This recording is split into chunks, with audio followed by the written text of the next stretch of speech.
በኪረሙ ወረዳ ታጣቂዎች በፈጸሙት ጥቃት 15 ሰዎች ተገደሉ። በምስራቅ ወለጋ ዞን ኪረሙ ወረዳ ታጣቂዎች በፈጸሙት ጥቃት የሚሊሻ አባላትን ጨምሮ 15 ሰዎች መገደላቸውን የአካባቢ ነዋሪዎች ተናገሩ።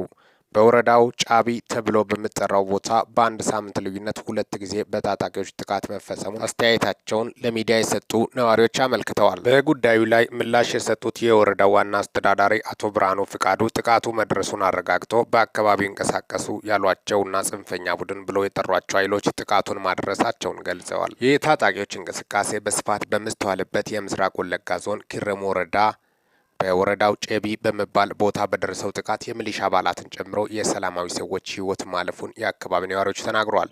ጠዋት 1 ሰዓት ገደማ በተደራጀ መልኩ ደርሷል የተባለው ጥቃት በከባድ መሳሪያ የታገዘ እንደሆነ አስተያየታቸውን የሰጡን ስማቸው እንዲጠቀስ ያልፈለጉ የአካባቢ ነዋሪ አመልክቷል።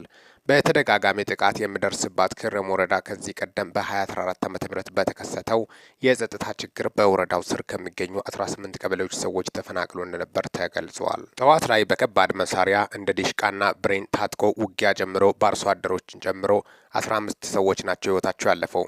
ሌሎች በመኖሪያ ቤታቸው ነው የተገደሉት። ሌሎች ደግሞ እርሻ ማሳ አካባቢ ነው ህይወታቸው ያለፈው። ህይወቱ ካለፈው መካከል 9 በጥይት የተመቱ ሲሆን 6ቱ ደግሞ በሰለታ መሳሪያ ነው የተመቱት።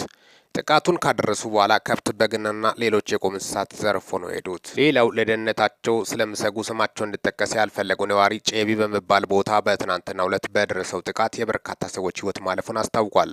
ጨቢ ተብሎ በሚታወቅ ቦታ ባለፈው ሳምንት አርብ በተመሳሳይ ታጣቂዎች አድርሷል በተባለው ጥቃት 1 ሰው ህይወት ሲያልፍ 2 ሰዎች ደግሞ መቁሰላቸውን ነው አብራርተዋል።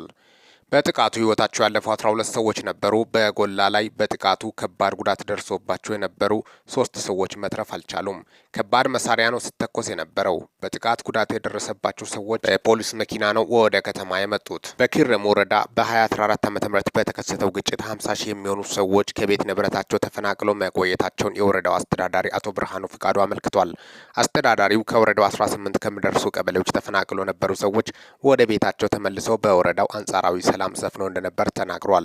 ትናንት በወረዳው ጽንፈኛ ቡድን ያሏቸው ኃይሎች ባደረሱት ጥቃት የሰው ህይወት ማለፉን አረጋግጠዋል። ትናንት ጠዋት 1 ሰዓት ተኩል ገደማ ጨቢ የሚባል ቦታ በሰላማዊ ሰዎችና ሚሊሻ አባላት ላይ ታጣቂዎች ተኩስ ከፍቶ የ12 ሰዎች ህይወት ያለፈ ሲሆን 3 ሰዎች ደግሞ ቆስለዋል። እነዚህ ኃይሎች በተደጋጋሚ ጥቃትና ዘረፋ የሚፈጽሙ ኃይሎች ናቸው። በምስራቅ ወለጋ ዞን ኪረሙ ወረዳና በሆሮ ጉድሩ ወለጋ ዞን ጃርዲጋ፣ ጀርና አቤንድሮ በመባሉ ወረዳዎች ከቅርብ ጊዜ ወዲህ በታጣቂዎች በተደጋጋሚ ጥቃት የደረሱ ሲሆን የበርካታ ሰዎች ህይወት እያለፈ እንደሚገኝ ተዘግቧል።